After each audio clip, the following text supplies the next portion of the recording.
Hello everyone, and welcome to our 8th installment of the ACC History Project, the History of ACC Rides. I'm Jerry Shikuma, ACC's Home and Community-Based Programs Administrator, and I have the pleasure of being your moderator today. Today we're lucky to have an esteemed group of panelists and audience members who were all integral to the development and success of our ACC Rides transportation program. I'm guessing that most of you already know them, but for those who don't, I'd like to just start with some brief introductions. And I want to just add that I am probably one of the newest people to Rides here in this room today. So panelists and audience members, if I miss something or if you have something to chime in and add to help me out as we go along, then please do, okay? So let's get started. I'm going to introduce our panelists. First on the end here is Lauren Peters. Hi. Lauren is a current ACC Rides driver, and when he's not driving for us, Lauren is also a pastor in the community. And we have Donna Yee, who probably needs no introduction, but Donna is our past ACC CEO who really championed Rides and really helped to grow the Rides program. Next we have Ann Okumura. Ann is one of our early ACC driver assistants, right, Ann? Assistant. And also, I think, chief troublemaker, or one of the chief troublemakers from what I hear, but more on that later. And then Virginia Wieneke, who's our current and beloved ACC Rides program manager. Virginia was one of the first, or actually the first ACC program staff, I think, that was hired. Next is Janice Labrado. Janice has worn many hats for the Paratransit program, but she was the one who actually wrote up our first contract, I think, with Paratransit. And currently, Janice is our ACC Rides program coordinator. And then on the end, last but not least, is Robert Ito. Robert was a volunteer driver, but also had a very important task of being the one who would assess and look over any Rides vehicles that were donated to the program, right, Robert? So we're going to hear more about that later. Thank you all for being here. I'm so honored to be able to talk with you today. We're going to get started with just a brief overview of where Rides is today, currently, just to give us a little bit of context. So for those of you who have gotten to know Rides over the last several years, we think of it as an established lifeline for the community, a well-oiled machine, so to speak, that we almost take for granted, right? If you need to get somewhere or have a problem you're not quite sure how to handle, try calling Rides. I know that's what we do at ACC. If we don't know exactly what to do sometimes, we call Virginia. Rides has become an important part of Sacramento region's transportation planning, helping to meet the needs of older adults, people with disabilities, and their family caregivers. But most of all, Rides has become a trusted friend and partner to many in our community. And I think that's why so many of us think to call Rides when we have any kind of problem. Rides currently serves 13 zip codes, including the Delta region, Hood, Franklin, Cortland, Locke, and Walnut Grove. And that's pretty impressive. I think we started with 3 zip codes. Now we're up to 13. We have 22 vehicles, 16 staff, and before the pandemic, 87 volunteers who help staff provide over 4,000 one-way trips per month. Since the pandemic, things have changed a bit. And so now today we have about 5 active volunteers who help staff to provide about 1,250 one-way trips per month. So definitely the pandemic has really impacted Rides. Virginia, do you want to just tell a little bit about the impact of the pandemic and what Rides is currently doing? Yes, prior to pandemic, all you know that everybody are actually up on the road most of the time. The volunteers are all busy and the drivers are all busy as well. But when the pandemic hit, we were like, what happened? It was March 15, 2 years ago. We have drivers out on the road and we tell them to come back with a mandate from the governor that anybody 65 and older have an option to isolate themselves. And it was heartbreaking when you see the vehicles over there in the back of the building, they're all lined up there. Prior to that, sometimes we have to have the driver come back because there's another driver's going to use the vehicle. But we survived, and we're still surviving because pandemic's not over. We still haven't. We still have some COVID exposure here and there, but with the help of our funders who trusted us and our volunteers who still calling us, do you need me? Call me whenever you need something. So I thank you, each and every one of you are here, and you'll be hearing from us. And I think Rides has had to pivot. So not because they couldn't necessarily provide as many rides to our clients, we did other things, right? What are some of the things that Rides did? Yes, we took on several responsibilities. Some of the sites, ACC sites, needing some staffing.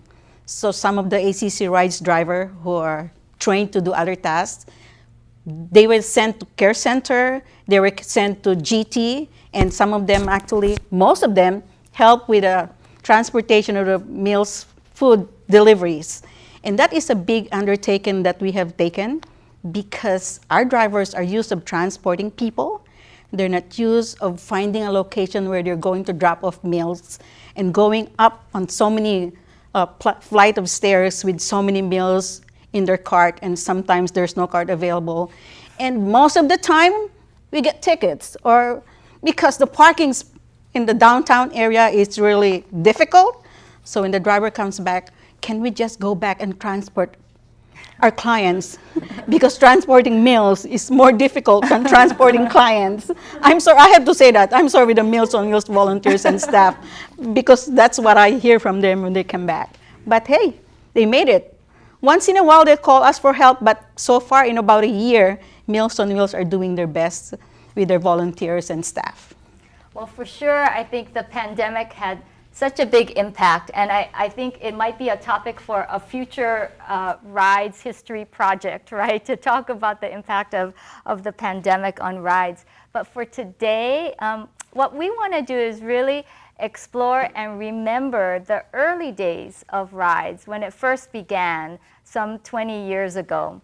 It's hard to believe, but in the beginning, from what I hear, funders really had to be convinced that there was even a need for the service and that ACC was capable of providing that service. Donna, do you want to start us off by telling us a little bit about what was going on at that time? What were people thinking? Sure. It's so funny to be sort of the person who's been here that long since the beginning, because the time passes so quickly. In the early days, the board had been talking about developing services in the community for many years. And when we first decided to start a transportation program, many of the activists in ACC, like Chewy Ito, said, well, I hear from people all the time about how they can't get rides to the doctor, or it's very difficult to call Paratransit, either because they didn't speak enough English, or they had to wait on the line too long, or they couldn't figure out how to negotiate where to get picked up, or sometimes it was scary because people's English wasn't that good and the drivers only spoke English. So there were many reasons why in our community, transportation was really a dire need. People couldn't always get off work to take their parents to the doctor. Or, you know how many times you have to go back when you're getting a hearing aid to the audiologist? It's like 10 trips or something. So in the early days, people talked about the need, and it seemed like such a huge project that needed to be done. So there are actually 2 or 3 different parts. And one part was just getting the equipment. And you can't just get any old car because the car has to be road safe. So ACC was lucky that there were several volunteers who had the knowledge, who knew people who had garages, who could really check and make sure that if a vehicle was donated for rides, that it was road safe and could be operated safely. We found out when we first applied to get transportation funds from the area agency that we didn't have any. They said, well, if you have never done it, why should we fund you? You don't have any experience. So it was like the chicken and the egg.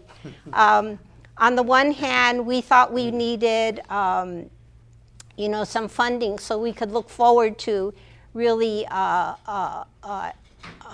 reaching out and serving people. But the area agency's viewpoint was, why don't you get started? So we went over to Paratransit. And Janice will talk a little bit more about what happened in the beginning, but we didn't know very much. So we went there hat in hand and said, well, we understand Paratransit, that you have vehicles, and would you give us one of your vehicles? And they said, well, we don't give because these are publicly funded, but we can loan it to you. And then I said, well, how much would we need to pay? And they said, oh, well, we get funds from different government sources, so we could make you a deal. And the deal was that if we had trained drivers and if we used their vehicles and made sure that the vehicles were always safe, and we did this vehicle check, like a 10-point check, we made sure that when it needed maintenance, it would get maintenance, that they would let us use their vehicles. And it was really a miracle. So when we first started, I think Virginia, did we do like 100 rides or fewer than 100 rides the first month? The first month actually is 264 rides. Because I used my vehicle to transport people. There was actually one time I went to pick up someone. Well, the lady is in the wheelchair, and I have a SUV. So You used your personal vehicle? Yes, I did, because we only one bus, and that's the only one that we use the entire day. And if somebody calls us, oh, you forgot to pick up my mother. Oh, yes, we did, because the bus is already full. So I went over there, and the family member came out. I don't think my mother will be able to get in your vehicle, so I'll just transport my mom. Those are the kind of challenges that we gone through, but at times it was fun, because it's really true. How is a person in a wheelchair going to get up on my SUV? So. Yeah. So one of the things that really worked for us is that when we worked with Paratransit, they used a cooperative insurance program. And most of us, all of us know if we drive that insurance sometimes is the biggest bugaboo. Do you have enough? Is it the right kind of insurance? And the insurance cooperative, which was statewide, had very low rates, and they enabled us to provide transportation services for older people. And they didn't slap our hands because we were providing care to people who were frail, who potentially could have a bruise or an accident getting in and out of the vehicle. So we were able to really adopt a whole set of approaches that Paratransit had. And then when we went to the area agency, after we had operated for quite a few months, the first time we went there, they actually rejected us because the people at the area agency didn't believe there was enough need in the community. And the second time we went a year later, they did fund us, and we started providing transportation. And they have, through the Older Americans Act, they had a whole nother set of rules that we had to follow. But by then, I think we were pretty clear that we wanted to be able to provide training for the drivers so they felt safe and confident driving people who were frail. Often, sometimes there were people who had been neighbors in the past. Sometimes they didn't even know who they were providing transportation to. Some people had walkers, some people had dementia, and so they needed a lot of encouragement and reminding when they were getting into the van or being picked up. So in the early days, it was sort of a big adventure. People would call and say, I would like to register to get a ride. Virginia would ask them something about what needs they had, but sometimes they wouldn't always tell us because they were afraid we wouldn't come.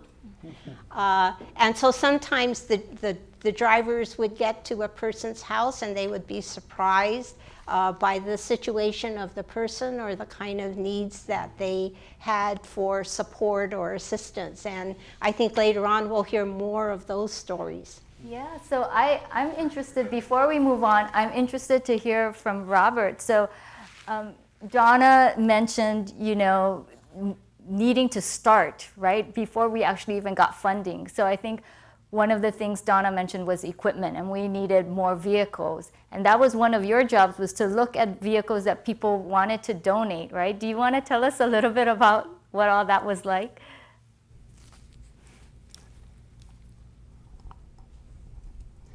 I'm a former auto repair owner. I retired in 1998, and I was recruited by Virginia to inspect some of the cars that was donated to the ACC Ride.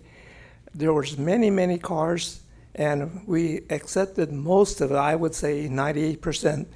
I came across an older Lexus model car that had a bad transmission, and an older transmission on a Lexus would probably cost more than the car's worth. So I declined it. There was another car that was not in a running condition, and it was an older car, and I knew that the repair on that car would be more than the car was worth. So eventually, I think those two cars were just sold to a auto wrecker. You know, they just got rid of it. And I didn't want ACC Ride to be responsible for a car that is not operable. We needed a car to use it for our own uses, and I think we did sell some of them in excess to the one that we didn't use. So there was three people that I want to give credit to. One is Sam Inouye. He was one of the original drivers. The other one was Kenneth Ito and myself. I think we were jack of all trades. We did everything at the ACC Ride. I remember one customer told me that she had no way of going to a doctor's appointment downtown. She had to call a taxi cab, and a one-way ticket to an appointment downtown cost her somewhere in the neighborhood of $30 to $40, and the return trip was also $30 to $40. And you know, just by it would have cost her somewhere between $60 and $80 just to go to the doctor's appointment. And at that time, ACC Ride was asking for a donation of $4 one way, which would be $8 versus $60 to $80.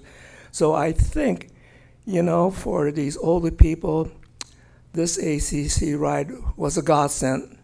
And because of all the work that everybody did, this ACC Ride was a godsend for a lot of older people. And I'm very proud that I was part of that ACC Ride. Thanks, Rob. Let me add something about checking the vehicles. I know when I get the call, so I come over there. At first, I will tell Robert, oh, the car looks good. And he told me, it's not just the outside, you have to look the inside, Virginia. And I don't know how to look the inside of the vehicle. I can look, but I don't know what I'm looking at. So we were getting along by donated vehicles, right? And we didn't have staff at that point, so it was volunteer run. And Virginia mentioned to me that our very first volunteer driver, I think, was recruited by, at that time, our ACC programs manager. And she actually is in the audience today. It's Anna Bagdas. Are we able to get Anna on a microphone? Anna, I really want to thank you for being here. Anna came all the way from the Bay Area, drove last minute, like here, so she could be with us in person. And so Anna, is that right? So I think Virginia mentioned you recruited our first volunteer, who was Ernie Tanaka. Ernie Tanaka. Do you He want was to? a volunteer before me. That's right, yeah. Thank you so much for inviting me to come, because this really feels like a reunion. It's so nice to see everyone. It's been a long time, and I've been out of Sacramento for many years, so Donna gave a very good overview of sort of the history of ACC Rides, but I think I'm going to fill in some of the blanks. It's what I'm going to do. Great. Because there's a lot of blanks that are just impressive and amazing how this program really got stood up and just, where it is today. So Donna mentioned the Area 4 declining to fund the program when the grant was first submitted. So at the same time, the ACC Community Center was putting together programming because now it's open for business and we have a respite program. And Triple R also started operating at the ACC Center. So when I looked at the grant proposal that was declined, I looked at it and I said, we'll give them a twofer. So I talked to Janice, Janet. At the time, her last name was Harden. Now Janet Lees, who runs the Triple R, and I said, let's rewrite this proposal and submit it. This time, we're going to say we need these rides to be able to get people to the respite program that you're funding right now. If not, it will be difficult for some of our folks to get here.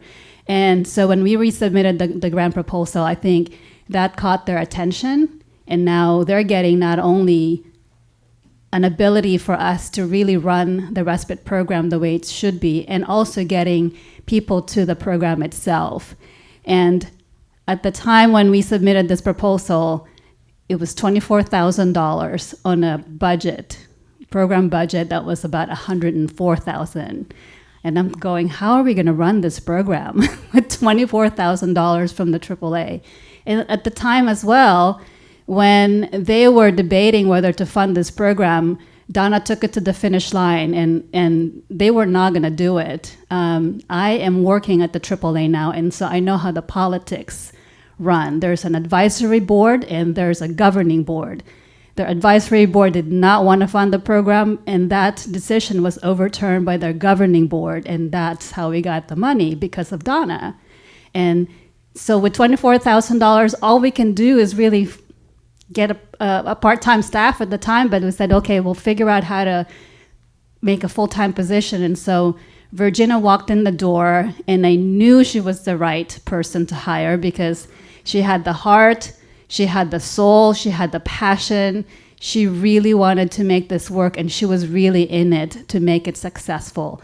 And I just knew right away Virginia would be the person, and she was the secret sauce to this program.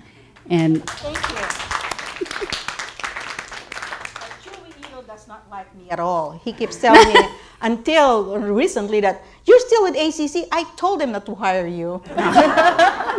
that's good old That's Chewy. Chewy, yeah. That's right. And Ernie Tanaka was the first one who volunteered, because we had that article that we wrote in ACC News that said, oh, we now have this program.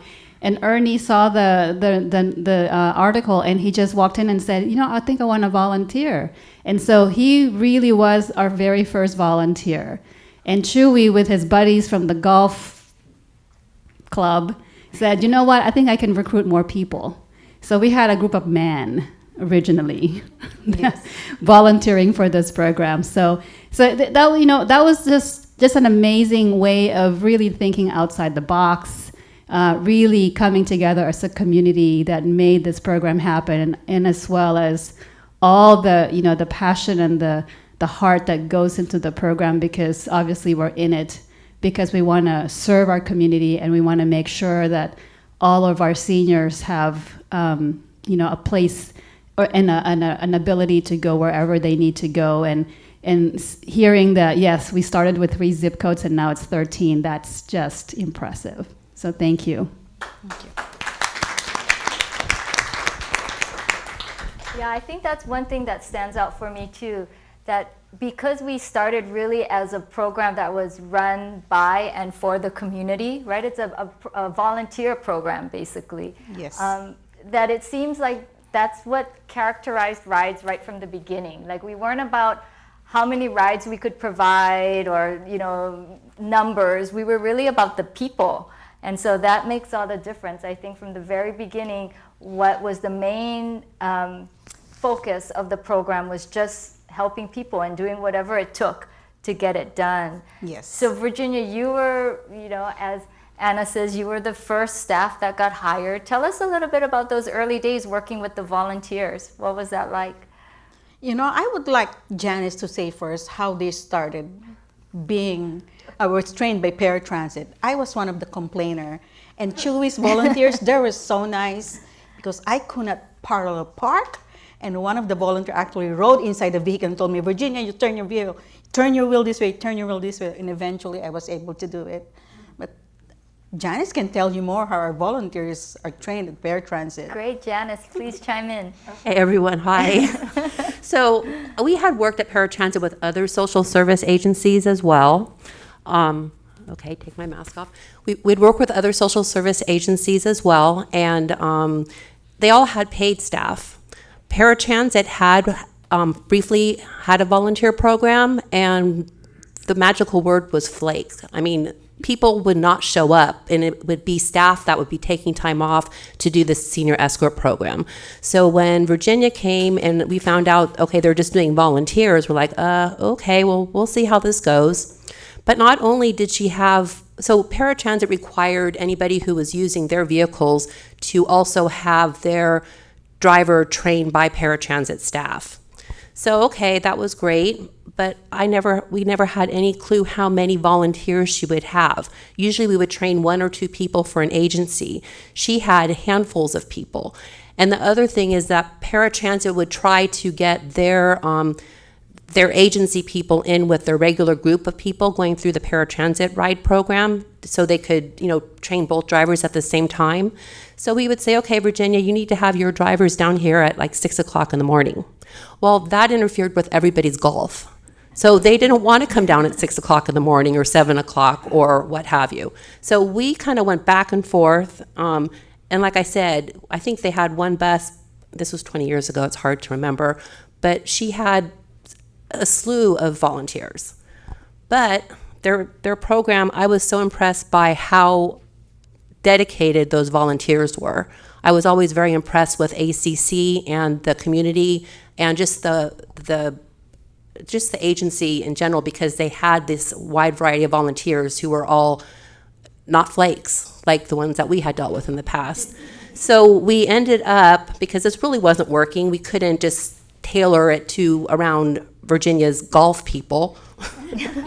And so then, and I can't remember whose idea it was, but it was train the trainer. So staff trained Virginia so that she could train all of the volunteers and work around with them. And then I think it went pretty good. Yes, it did. And then I believe we gave them more vehicles. Yes. And it's great to be here now at ACC.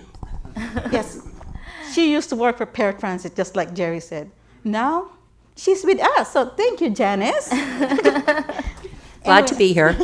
Working with volunteers. So like she said, you have to work around their schedule. So whenever there's a golf tournament, all my volunteers are not in the office.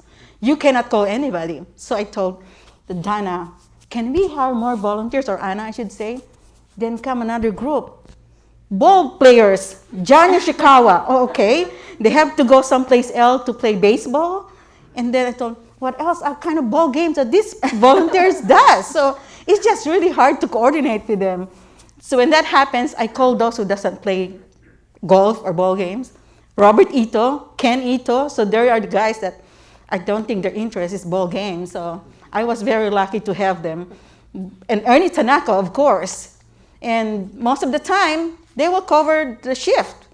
So driving the entire day is really, really difficult, especially if you're assisting clients in and out. Because before, we don't have a volunteer driver escort. Only one, it was Chewy Ito. And Chewy is just really happy with everybody.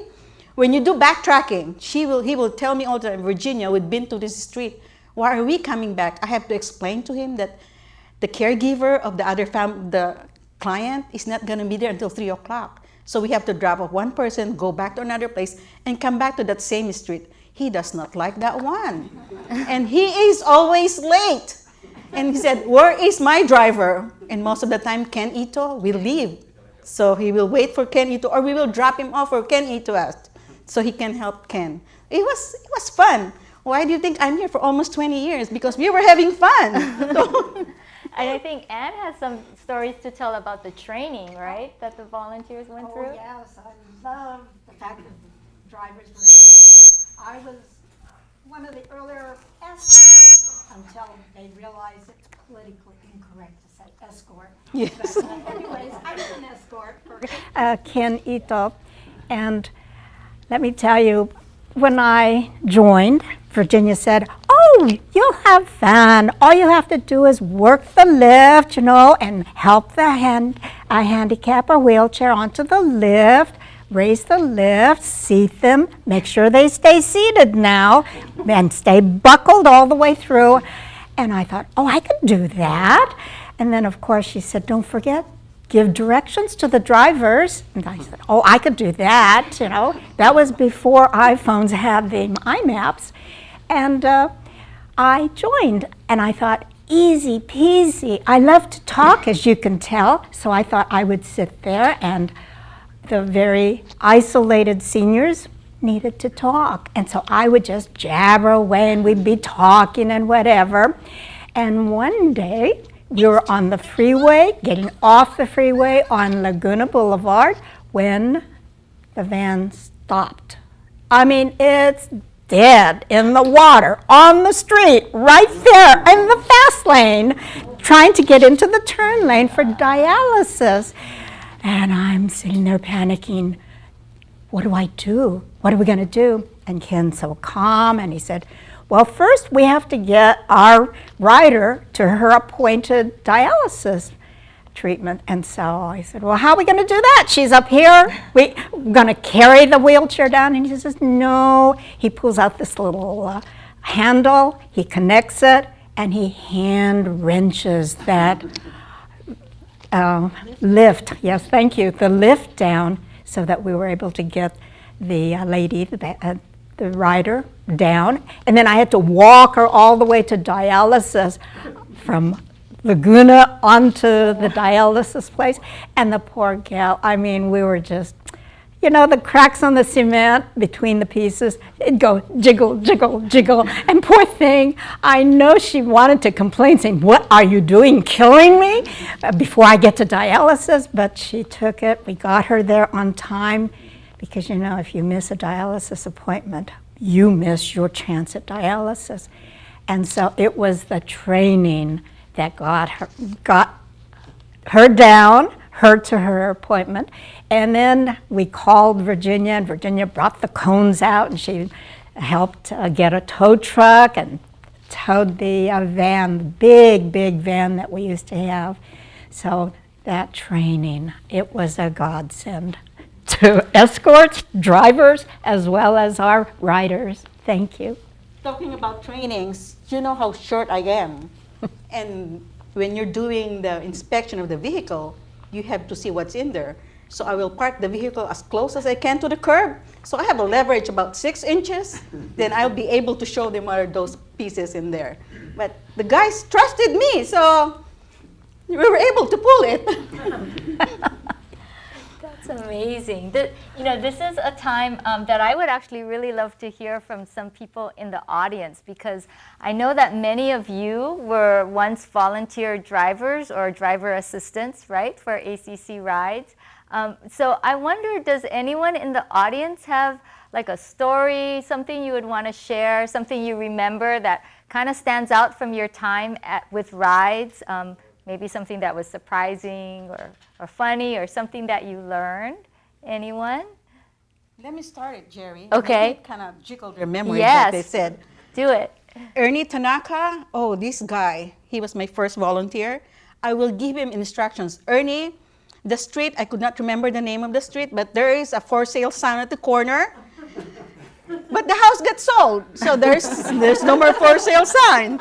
And I told him, there's a big tree before the house. They cut the tree. And one really funny thing is, there is a vintage car parked on the driveway. Well, these people decided to move their vintage car in the garage. And Ernie told me, Virginia, you need to stop giving, landmark that moves. Oh, he got me on that one. So, how about, for many of you who come to many of our classes for lifelong learning and wellness, you know that Joaquin Ngarangad is one of our most popular instructors, but I don't know if you knew that he actually started as an ACC volunteer driver. So, and I know that Joaquin is in the audience. Joaquin, do you have a story you'd want to share with us? Sure. No problem. I first moved over here in 2014, and so as soon as I moved over here, I was coerced by Donna to volunteer to drive. So okay, I think doing the driving helps me know about the streets of Sacramento. So there's just one lady I picked up one time to go pick up the Triple R, and at the time I was sporting an earring, and on my left ear. There's a code to that, right? If you wear it on the left ear, that means you're straight. If you wear it on the right ear, that means you're gay. But if you wear both of them, you're a switch hitter. So this lady, she saw me with this earring. She looked at me, and she pointed at the earring, and she goes, I guess she disapproved of it, right? So the next time I saw her again, she looks at me again, and she asked me, "Are you gay?" I said, "No, but I am quite," what did I say? Quite, festive, yeah. Quite festive. So she didn't say anything. And then next time, she asked me again. This time she asked me if I was bi. I said, "No, yes, I am bi. I'm bilingual." After that, she never asked me again.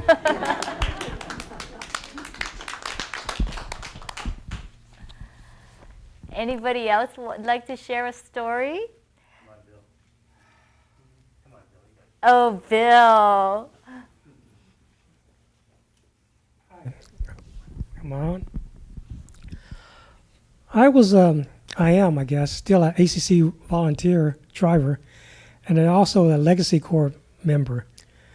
With rides, I could just drop the people off and pick them up. That was it. But with Legacy Corps, I had, I could stay with them longer. One of my clients was Larry and Linda, and they love Hometown Buffet. I'm not never mind. So I would drive them to Hometown Buffet every Wednesday. And the first time I got there, they were chit-chatting with all the people there. Evidently, there was a senior group that ate there every Wednesday. So she knew all the friends there, and she knew all the wait staff. So to me, it's like a family event, like coming back to today to see all the friendly faces. It was home. It was family. So I would drive them back and forth every Wednesday. One time, Linda said, I really miss my home. So picking up on that clue, I drove her and Larry to the residence one day. I'm sorry, Virginia. I drove them to the residence one day, and we just sat there for 10 minutes. They would just talk about their home, what Larry would do to fix it up and whatnot. It was like they were just happy just to look at the home. So as I drove away, Linda would just one last look at it, and she'd be so happy just to do that one thing. So evidently,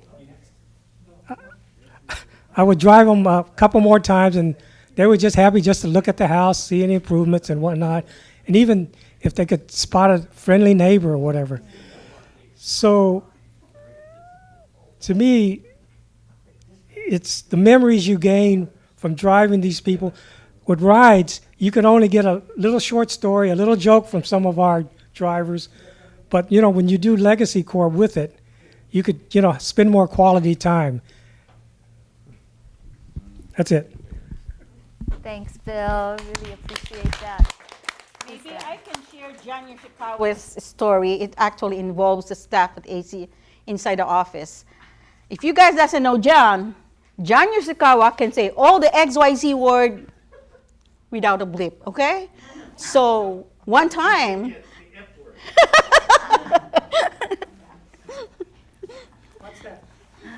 one time we missed some information. We still do that. So it's not, it was before John. It's still happening, John. You mean where I made this back almost cry? Yeah. You want to share it, John? Sure. Here I'm on, you know, on my manifest, it says, go pick up this person at Sac City College. And so en route there, I called dispatch. I says, okay, you know, Sac City College is a pretty big campus. Where am I going to pick up this disabled student? This is, I don't know. It's a referral from Paratransit. You know, and so I said a few F words. And I says, you got to find out, you know, where am I going to go? It's too big. And then that dispatcher says, well, what am I going to do? I says, well, call Paratransit. You know, and again, a lot of F words. And I says, you know, if you don't find out real quick, you know, I'm just going to go to my next pickup. And, you know, then dispatcher was pretty, you know, almost starting to cry. And then, so here, you know, I waited a little bit and I took off on my next pickup, and the dispatcher called and says, you know, pick up this person, you know, at this location at Sac City. And so I turned around and picked her up. But, you know, I did feel bad for a fleeting moment, you know. I just, that's about the story.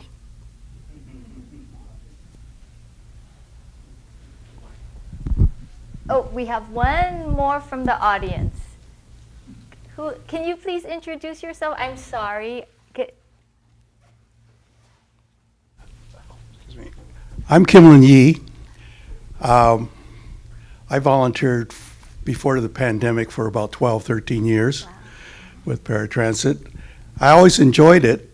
I originally started only to help out a friend. I was going to be his escort.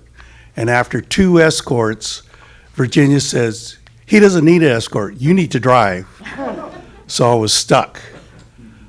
But one of the things I always like when I'm driving is to listen to music. So I got a CD with a mix of 50s and 60s music, what my children call the moldy oldies. But I discovered that when I'm playing that, my passengers liked it. They were all the same age. In fact, some of them were younger than me. So I would get passengers to even sing along to the music. The only thing I didn't like about ACC Rides was, and the hard part of it was, after a while you get some regulars, and then when they no longer, you no longer have them as clients, you know what happened to them, especially the ones in dialysis. So that was the only bad part about ACC Rides, was missing some of our clients. I'm glad you mentioned that, Kim, because when I started with ACC Rides, my kid's husband passed away. And then one of my volunteers died, Ben. I actually told Anna, I don't think I can handle this. I came over here to kind of do what I used to be doing, like caregiving. Then this happens. And Anna told me that in this field, people will die as soon as probably you started providing a service to them. And eventually, it's not getting used to it. It's still difficult. The relationship you have with them, each and every one of them is totally different. Each client that you transport. Each client that you talk to is totally different. Thank you for mentioning that, Kim. Thanks, Kim. I also know that we have Jessie Lee in the audience. And speaking of volunteers, so Jessie was, I think, our first female board president at ACC. And I think, Jessie, you were on the board as a volunteer board member during the time when we first started talking about having a transportation program, right? And you were also a member of that, I think it's the Transportation Advisory Council. Can you tell us a little bit about what that was? And just, if you have any story to share as well, we'd love to hear it. You know, it seems like that happened so many, many years ago. But listening to all these stories and knowing that it was as much, it brought the joy to the people that were in the program as much as it did bring the joy and the happiness to the people who participated.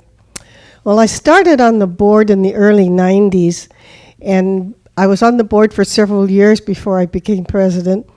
And even then, we were talking about the need for transportation for the elderly.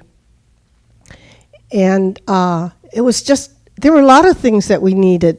We talked about assisted living, we talked about a lot of different things, and we threw around a lot of different ideas.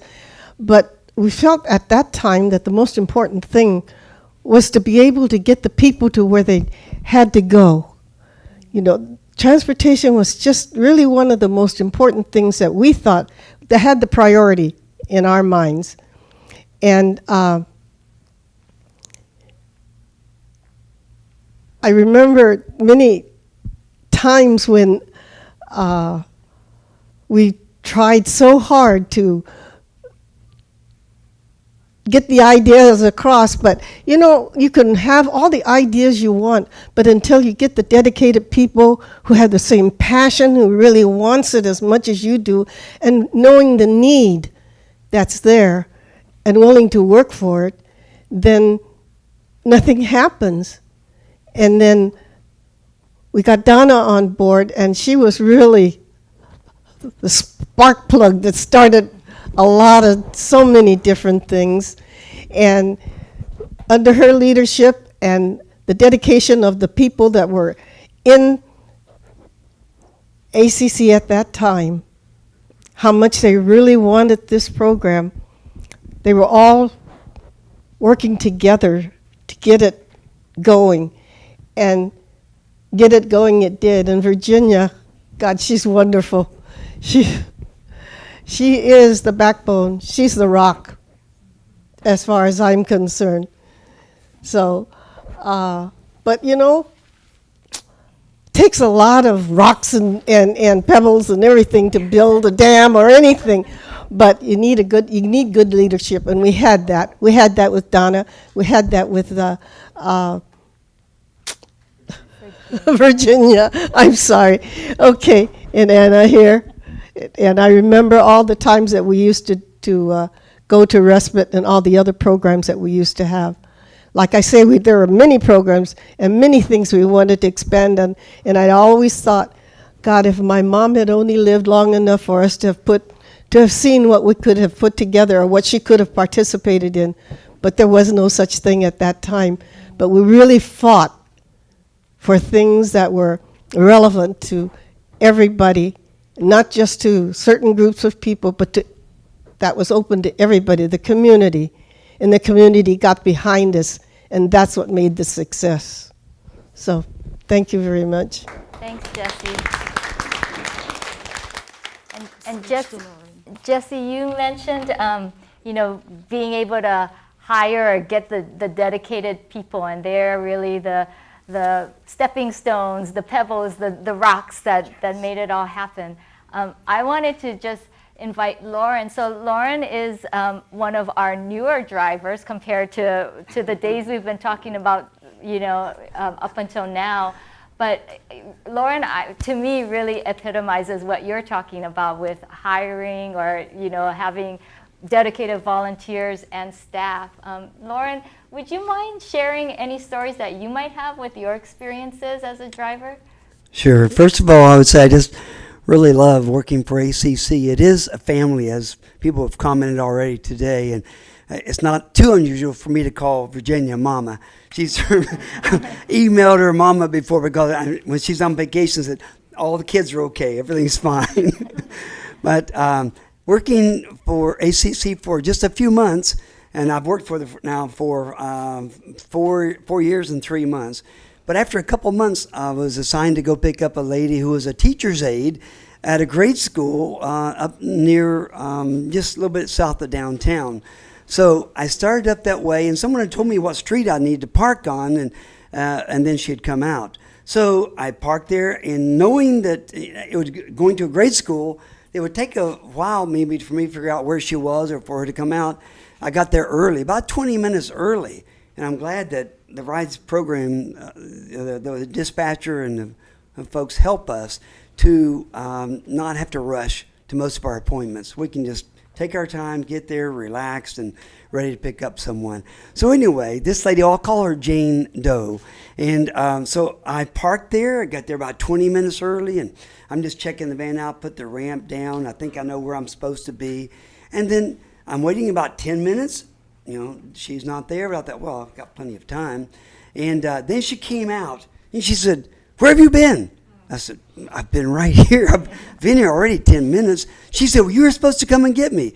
I didn't know anything about that. I probably was trained to do that, but I forgot about it, I guess. And she said, "You were supposed to come and get me." I didn't even know where to go get her if I was, going to go look for her. So anyway, she gets in the van, and we start, and she's going to Kaiser South. And so we get over on 99, and boy, it's getting frosty in the van. I mean, she's back there, she's upset, and she looked at her watch, she said, "I'm going to be late for my appointment." I said, "Are you kidding me?" I said, "We left 10 minutes before I was supposed to pick you up, because I got there 20 minutes early. You came in 10 minutes later." She didn't hear any of that at all. She said, "Now you're going to make me late. I'm going to be upset." And so we get down, and she made some other comment that just frosted me. And I just said, "You really have an attitude." And the moment it came out of my lips, I said, "Oh boy, I'm in trouble." I shouldn't have said that, because I'm supposed to be a good driver. So we got down, and I got her there in time for her appointment, surprised her a little bit. Well, she did. I was so upset I did miss one of the exits. Had to go all the way down to Calvine Road and back a little bit. Still, we got there before her appointment. And so she cooled off a little bit. But so I let her off, and then I drove away. I get back to the Rides to clock out, and Virginia says, "Lauren, I heard you had some trouble today." I said, "Yes, I did." She said, "Would you please make a phone call and apologize?" And here I'm like almost 70 years old. I'm going to apologize to this lady who had the attitude, but she had given me the attitude. So anyway, I ended up calling her. I apologized, and according to the way Virginia works, with her wisdom and her comedic attitude, she says, I ended up picking this lady up, Jane Doe, probably 2 more times the next 3 days. I mean, they just... No, sorry. So anyway, ended up picking her up a couple more times and apologized over and over. She eventually apologized, and I'm telling you, for the next few months, we became good friends. Anytime I needed to pick her up, we had the same faith, and so that was encouraging. And it wasn't long before I ended up taking her to her home, found out where she lived. My wife and I, we go to Costco sometimes, buy things that are too big for us to, consume. I would call her and say, "Hey, we got some extras, and we'll never go through all this. Would you like something?" Sure. So that's how good of friends we became, just because Virginia said, "You need to call her. You need to apologize." And then she put us together again for the next few days where we could get to know each other. I said it in a nice way. I told him, maybe you should call her. She was not happy when she called the office. And he did. Anyway, I'm going to share one of the stories, and then you can go, Jonathan. Dale Yamada. He's another firecracker. You know, one time he was transporting somebody, and the couple, I don't know if they're a couple, they were arguing in the vehicle, and they were in the freeway. And when you're driving, and somebody is fighting at the back, and you'll never know what's going to happen next. So Dale told me that he parked the vehicle on the side and told the couple that If you're not going to stop, you need to get out of the vehicle. So, hey, it worked because the people would stop arguing, whatever they're arguing about, and then Dale proceeded. So, I'm sorry, Dale, I have to call on you. Jonathan. Jonathan. Well, when I retired in 2012, just like a lot of retirees, we kind of start to explore what we can do to give back to the community. And I ran into my good friend Gordon Lowe, and he says, "Why don't you drive for ACC?" I said, "What do you do?" He says, "We drive people to appointments and we, give back to the community." And I thought, I'll give it a try. And Gordon took me out one time, and I thought, I kind of like this. And Dale did too. But, when I say give back to the community, I have to say, in retrospect, and I drove from 2012 till 2020, the pandemic. And looking back, I would say that I received more from the Rides program than giving back, because it was such an inspiration. I think, Virginia, you might recall, I came back from each ride with a smile on my face and a pretty good spirits. And that's because there was always somebody during that morning that inspired me. We picked up people who were visually impaired oftentimes. You talk to them, and you just learn the courage that many of these people have to navigate through life and through the streets. I met people who were taking care of their elderly spouse who needed special care, and I saw the way that spouses took care of their loving wife or husband so caringly. And there was so much inspiration by the people that we were out there to serve. That's what I take away. And and Virginia, you're the epitome of somebody who knows what I'm talking about, because I see you talking to our clients, and you know them and they know you. And I know they've given back to you too. One story that remains with me was with a gentleman that we went to pick up here in the Pocket area. And I won't say his last name, but his first name was George, and he had a fairly unusual name, Japanese American like I am. My name is Jonathan Sakakibara. And I said, "George, are you related to the so-and-so family here in Sacramento?" And he said to me, "I'm not from Sacramento." I go, "Oh, where are you from, George?" He says, "I'm from Portland." I says, "Oh, yeah, Portland." And he says, "What's your name?" I says, "Well, my name's Jonathan Sakakibara." And he looks at me and says, "No, don't know anybody named Sakakibara." But he said, "The only Sakakibara that I know was when I was in high school in Portland, a guy by the name of Jojo Sakakibara. And we graduated together in the internment camp in Minidoka, Idaho." And I looked at George. I said, "George, that's Sakakibara, Jojo Sakakibara. That's my father." And he says, "That's your father?"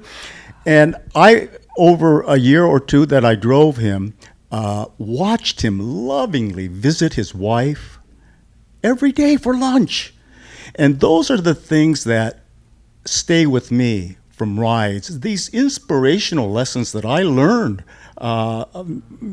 giving to me just what people are about that makes me inspired. So I thank ACC Rides. Thank you. Let me say something. You mentioned about visually impaired client. It's just that Sam Inouye is not here. Twice, Sam Inouye came back to the office and said, "Virginia, this gentleman here is always telling me to turn left. And I'm really having a hard time understanding him too." And I told him, "Sam, the guy is visually impaired. The guy is blind. So why are you following his instructions?" So he said, "Oh, I didn't know that." Yes. And he said, "That's why there was no left, because he could not see." And Glenn Ju has a funny story. One time he transported somebody. Do you want to say that, Glenn? Let's hear it. All right, Virginia. I knew you were going to do this to me. Okay, I get the manifest, and I'm one of these drivers that likes to get it the night before, and I kind of map out. This is before we had the iPads with the navigation, and it's so important for me to kind of figure out the best route to get to where I'm going. I kind of am familiar with some of the regulars, but some of the new people, I had a person I didn't recognize, and the name was sort of Middle Eastern, so I couldn't tell whether it was male or female. So I'm supposed to go to the Social Security office on Massey Court, and I pull in there, and I see a couple gentlemen pacing back and forth by the driveway, and I'm a little bit early, so I was parking in the back of the lot in the shade. As I'm parking, I see them coming to me, and I look at my manifest, so I say, "Are you so-and-so?" And the heads nod, right? So I open the door and they pile in. So I already have my destination. I'm driving there. So I get in, I pull into the, it was one of these facilities, residential care facilities. So I look in the mirror and they're saying, "No." So all of a sudden I say, "Oh." And you know, things happen. And they give me an address to where they want to go. So I kind of figure out where it is, and it's not too far away. Long story short, wrong clients. About 20 minutes later, as I'm picking up my next client, I get a call from Virginia. It says, "Glenn, why didn't you pick up so-and-so?" "I did." "No, you didn't." Anyway, that's a funny story. I'll never forget that. You got a free ride. Yeah, they got A ride? Yeah. You got a good. I told you we're having fun. Well, I think that's one thing, you know, that a lot of us don't think about. Donna mentioned to me the other day, she said, you know, driving people is not the same as delivering groceries, right? It's like there's so much to think about and so much that can happen when you're transporting people that I think a lot of us it doesn't even occur to us. And especially when you're transporting people, older adults who might have special needs. They might have a disability, limited mobility, or they might have dementia. Or maybe English is not their first language. And I know that Janice, Paratransit and ACC worked a lot on trying to figure out how to be able to provide that service.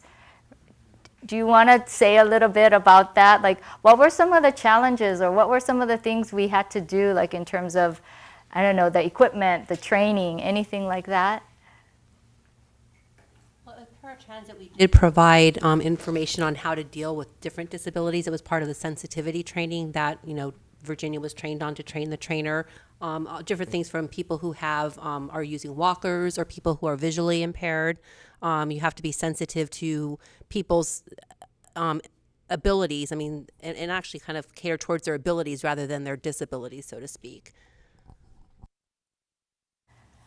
I think Maybe, Virginia, you could talk a little bit about our outreach in the Hmong, Min, and Lao community.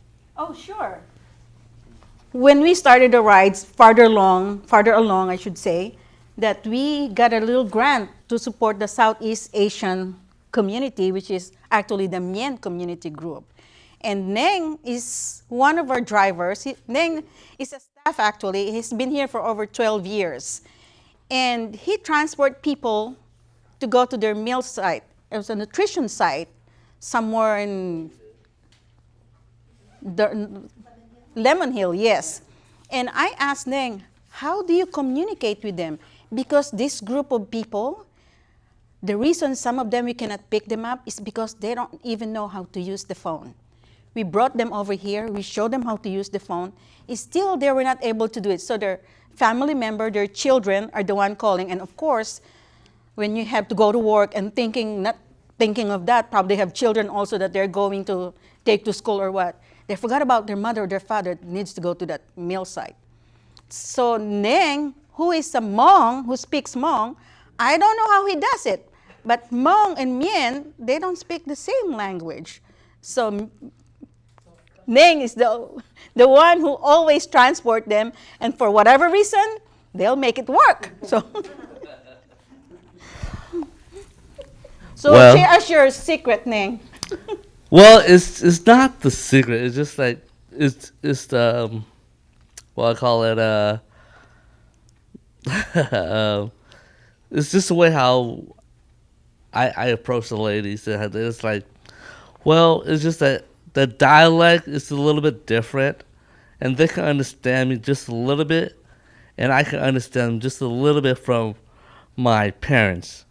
So I can't really speak Min as much, but it's just a dialect where if I could speak Hmong to them, they will understand me also, because they're from the same region where a lot of Mins and Hmong, they congregated together a lot. So we can understand each other just a little bit for me to understand them. And by picking them up, it's just that I can just knock on that door. Before I approach them, I always call them, hey, are you guys ready? Or give them like a 10 to 15 minute heads up before I get there for my previous pickup. So, like I said, Virginia's always like, hey, call them before you get there. But like I said, it's just how the way if I can speak just a little bit of both language, and for me, I'm Hmong, so I can understand it. But for the Min community, it's just that a dialect that's just a little bit different where I can understand it. So, thank you for sharing, Ning. Thank you. Yeah, Ning, thank you. I mean, it sounds really like part of it was just that you built this relationship up with all of these people, right? And I think that's a common theme with a lot of our volunteers and a lot of our drivers, that it's about the people and the relationship more than just about driving, right? I think for me, after hearing all of your stories, I just feel like, Rides has been and continues to be just such a big undertaking. Like there's so much to it that you don't really think about at the surface. But it's been able to be successful because of the commitment and the dedication of all of you, of all of the volunteers and the staff members that have built the program over the years. And for me as a new program administrator, as I go forward, I think one of the takeaways for me is that the history of Rides really teaches us that we need to be humble and open to listening to what the needs are from the community. We need to be brave enough and resourceful enough to respond to those needs.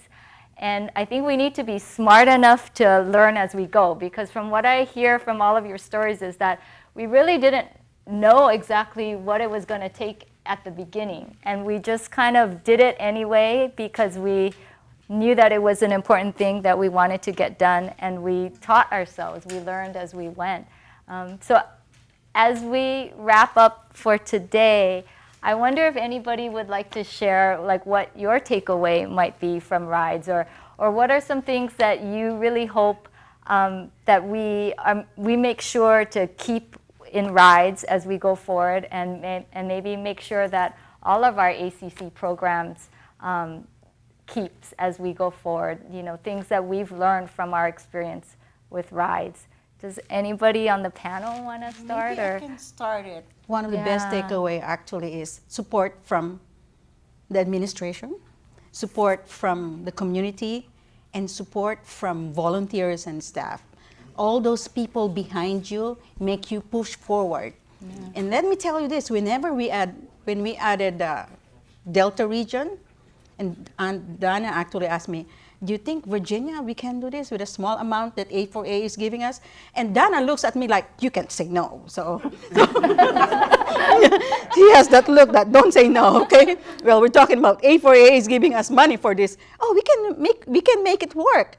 And when we started that Delta region trip, I said, well, how are we going to do it? We only have a few vehicles, and who will drive all the way to Walnut Grove, to Cortland, to Hood, Franklin? We need one full staff to do that.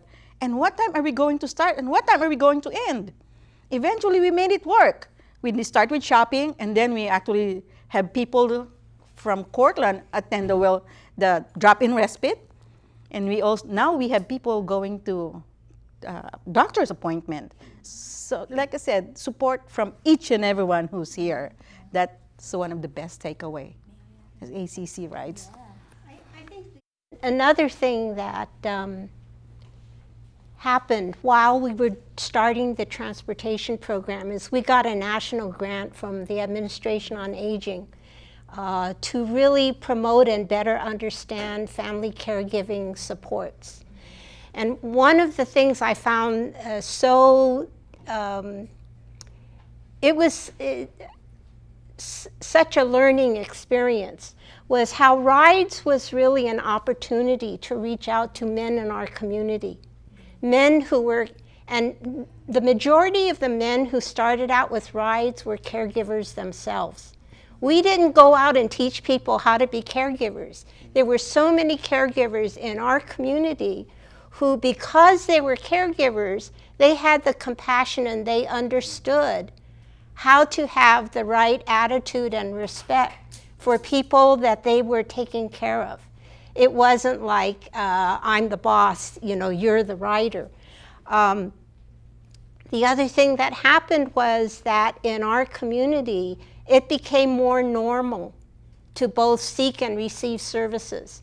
So by the hundreds of people who have been involved with Rides as a volunteer, people also see, well, I've provided transportation, so when somebody in my family or I need help, it's like payback. But it's also a way in which giving and receiving services is really such a healthy exchange in our community. So when people often ask me, how do you do it with all of the volunteers?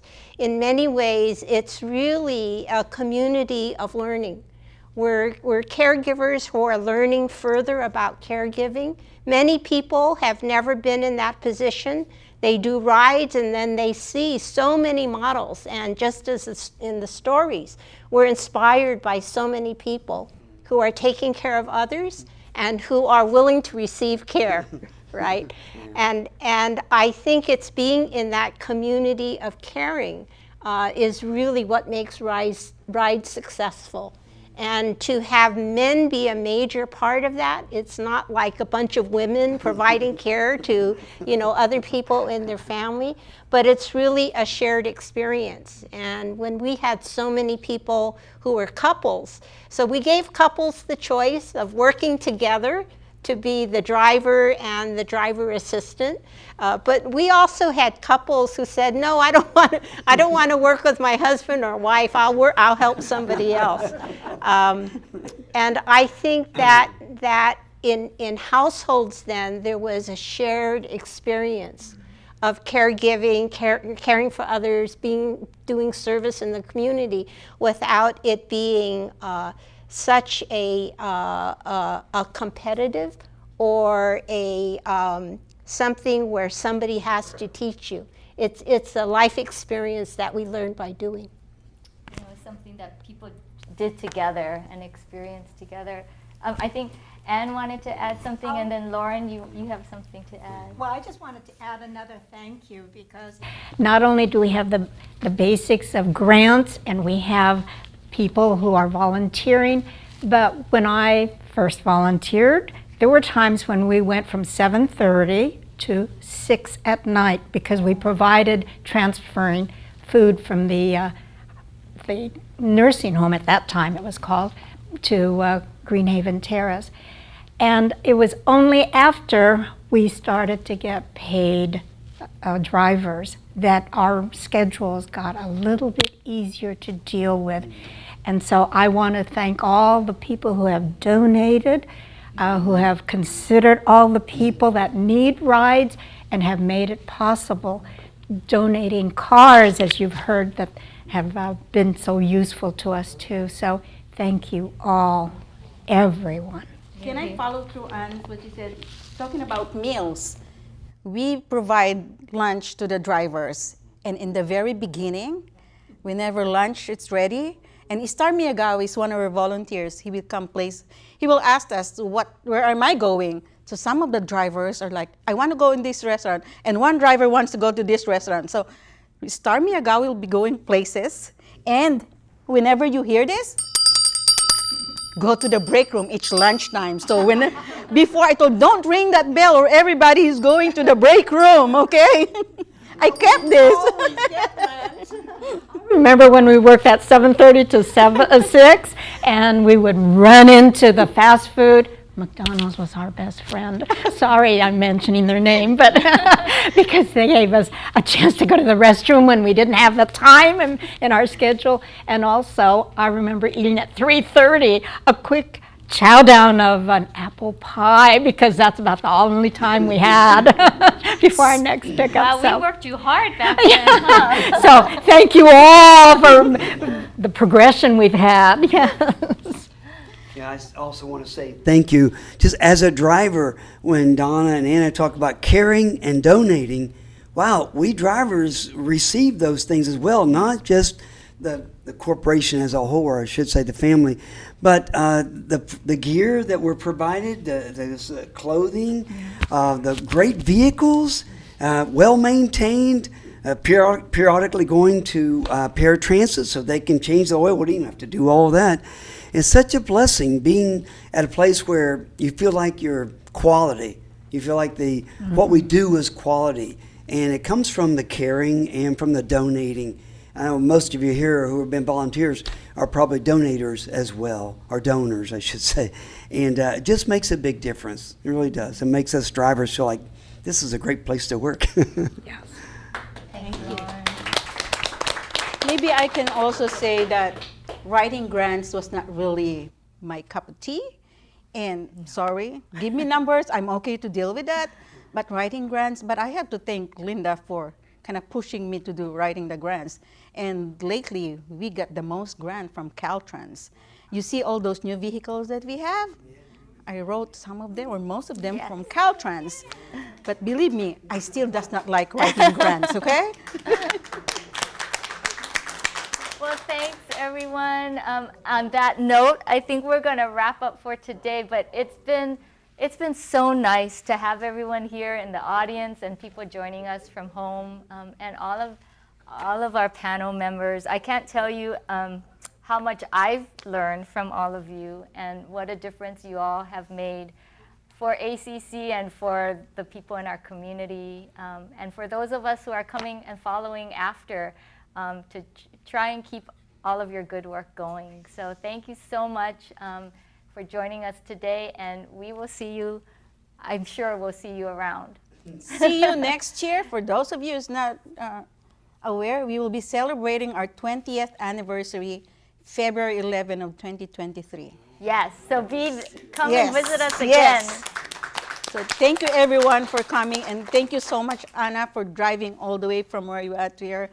And all of them actually have very short notice. I started telling them, I think Wednesday, and some of them I only told them last Friday or Saturday, and then they showed up. So I told Donna, it'll be a mini reunion.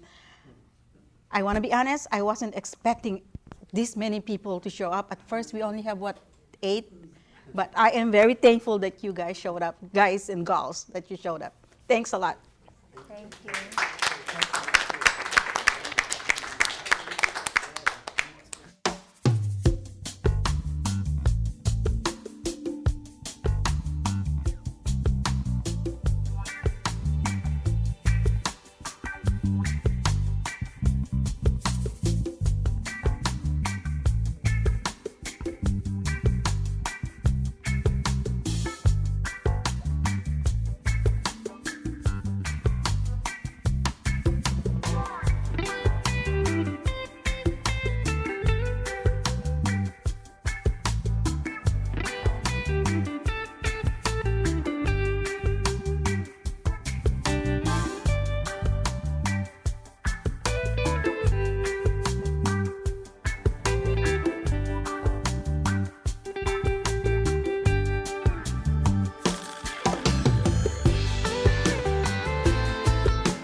Panelists.